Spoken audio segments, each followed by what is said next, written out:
ita annoba kamar da mana ya faɗi alƙur'ani ya bayyana mana asalinta dama zanubin bani isra'ila yahudawa da suka yi ta yi shine Allah ya jeho musu annoba kuma tun a lokacin Allah tabaraka ta'ala ya tsare masu imani kun ga lokacin da Allah ya ɗora bani isra'ila annoba rana ɗaya ana sa mutum 70,000 su mutu amma wadanda suka yi imani da annabi Musa alaihi salamu sai Allah ya tsare su ba su yi rashin lafiyar ba kuma ajalinsu bai sauka ba. To wannan yana nuna mana farfaganda da ake yi da ƙarya da ake yi cewa ga ciwon nan sai aka mai da ciwon kamar mutum ne an gan shi yana tafiya gashi nan ya zo guri kaza ya kusa zuwa guri kaza ku rufe makarantunku ku rufe masallatanku ku rufe kasuwanninku. To kaga abubuwa biyu ne ake fada da su a nan. Na ɗaya ana fada da addinin Allah wanda ya ce karka je masallacin juma'a bai ishe shi ba ma ya ce kada ku zo ku yi salatul jama'a. Kaga bangaren addini ya na ƙasa ku na ƙasawar ba ya karama ba akan ƙarya akan abin da ba haka ba. Bangaren tattali kuma wanda ya ce kar ku je kasuwanni duk an kulle kasuwanninku, ba kasuwanni ba masana'antu ba mai motsawa daga nan ya kai can ko daga can ya kawo nan. Kaga sun raba ku da duniya sun raba ku da lahira, don haka wannan abin da suke ba gaskiya ba ce. In annoba ta tabbata ta sauka a guri kamar da fadilatul shek ya gaya mana wannan lamari haka yake, wanda baya wurin kar ya je gurin, wanda kuma yake gurin kar ya fita ya je wani guri. Amma shawaran da babu wannan annoban a cikinsu shari'a bata hana su yi hulɗa da junansu ba, bata hana su tashi daga nan zuwa can ba. Kamar kenan kaga ba dalilin da zai sa a hana mu zuwa umra. Dan mu Najeriya Allah ya kare mu ba wannan ciwo, Saudiya Allah ya kare ta ba wannan ciwo. Saboda haka za mu yi yin hulɗa mu taimi umra, mu gode wa Allah, mu bautata wa Allah, mu dawo gida lafiya in Allah ya yarda. To kaga magana kar a je a yi aikin hajji ko kar a je a yi sallar juma'a da gani kawai kai ka san musuluncin ake kai wa hari.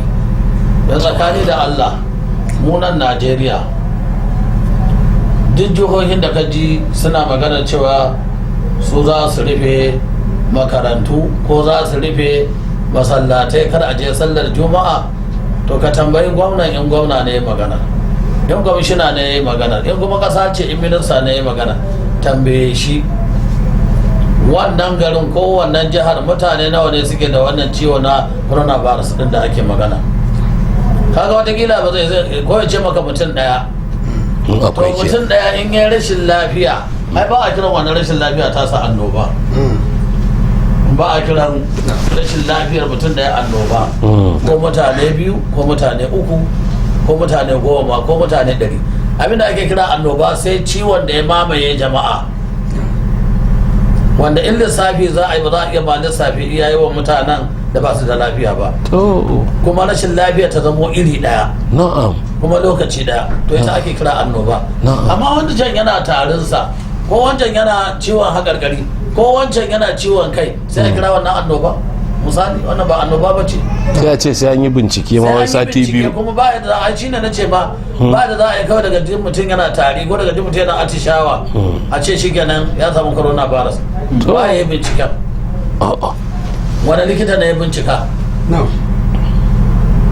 Saboda haka wannan ba gaskiya ba ce ba, manufa ce ta su tauye mu a gurare biyu kamar da na ambata, su hana mu bautar Allah da ba za su iya bayan Allah da Allah ya so yarda, su kuma karya tattalin arzikinmu da ba za su iya bayan Allah da haka. Saboda haka kasuwanninmu za mu ci gaba da kasuwancinmu insha Allah. Muna kira ga gwamnatoci tun daga gwamnatin tarayya kar ta rudu da wannan mummunan farfaganda da kuma jihohi kar su yadda su shiga cikin wannan al'amari.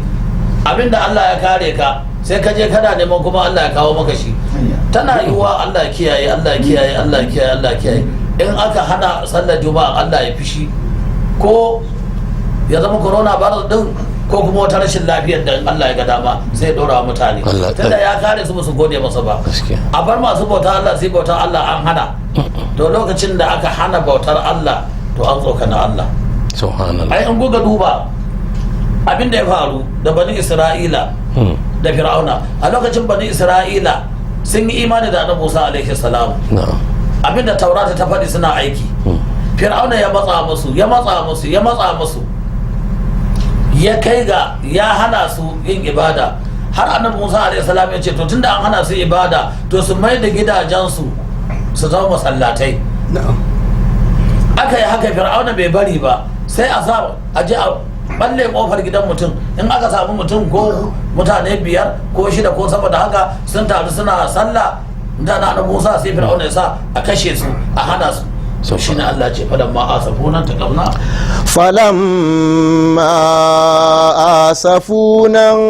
taqamna minhum fa aghraqnahum ajma'in. Allah ce falamma asafuna taqamna, lokacin da suka fusatar da mu. Allah Subhanallah.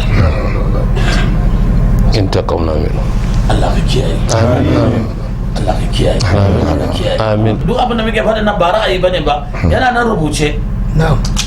Manya-manyan sahabban Annabi alaihi salatu wasalam, Allah ya tsare su, ya ba su imani. Wanda ya wulakantar da su Allah bai bar shi ba. Dubi addu'ar da Sa'id bin Amir Saqafi yayi wa Hajjaj bin Yusuf. Abin nan Hajjaj, kowa san wane ne Hajjaj. Hajjaj ya sa aje a kamo shi, a hana shi karantarwa, a hana shi yada addini. Da ainihin masu kama shi suka zo sai suna tambaya, su baki ne sun zo makaranta don a kama shi wannan babban malami. Ya za tambaya cikin waye Sa'id bin Amir, kowane ɗalibi sai ce ni ne, sunana Sa'id bin Amir, wannan ma sai faɗi. Sai suka ce sai shi Sa'id bin Amir ya ce a'a, ya ce ni ne. Allahu akbar. Aka ce to ana kana ka. To lokacin da ya zo gaban Hajjaj bin Yusuf shine za a kace sai ce yana roƙo a bashi dama, sai addu'a ya ce ya Allah ka kashe Hajjaj bin Yusuf, ka nuna wa duniya shi ba kowa bane ba, addini naka ne. Ana haka sai ga zakanya, abu mamaki malam, kuma sojoji da makamansu kowa na harbinta. Allah ya hana harbin, ya samu wannan zakanya ta zo ta yayyaga Yusuf ta kafi. To daga wannan abin da ya faru kenan. Daga in muka duba waɗanda suke tsokanan addini su daina, ku bar bayan Allah su yi bauta Allah. Shine ka ce ba a yi karanta. sallar juma'a ba hadari ne. Subhanallah. Ko ce ba za a yi karatu, ba za a taru a yi karatu ba hadari ne. Allah ya saka da Allah ya alkhairi. ce to da suka fitatar da mu ka kauna mu sai muka rama. Allahu akbar. Ba a gargana mu ajma'in, muka halakar da su baki daya. Wannan annoba ta ruwa ta haɗe Fir'auna da mutanensa ta shafi mutanen da Musa. To saboda haka duk inda mai imani yake, Allah bai gushe ba yana kishin sa, Allah ya yana kiyaye shi, yana kare shi. Allah ya Kun ga mu nan ga mu nan kasar mu Najeriya lafiya kalau, so ake ai mana ƙarya a ce ba mu da lafiya, a ce ciwon ya shigo dan a cuci waɗanda ba su ji ba su gani ba, kuwa bayan Allah na kwarai. Na haka ba ma goyon bayan a rufe makarantu, ba ma goyon bayan a hana zuwa masallatai, ba ma goyon bayan duk mai na addini a bar shi ya je wurin addininsa. Allah ya saka da alkhairi.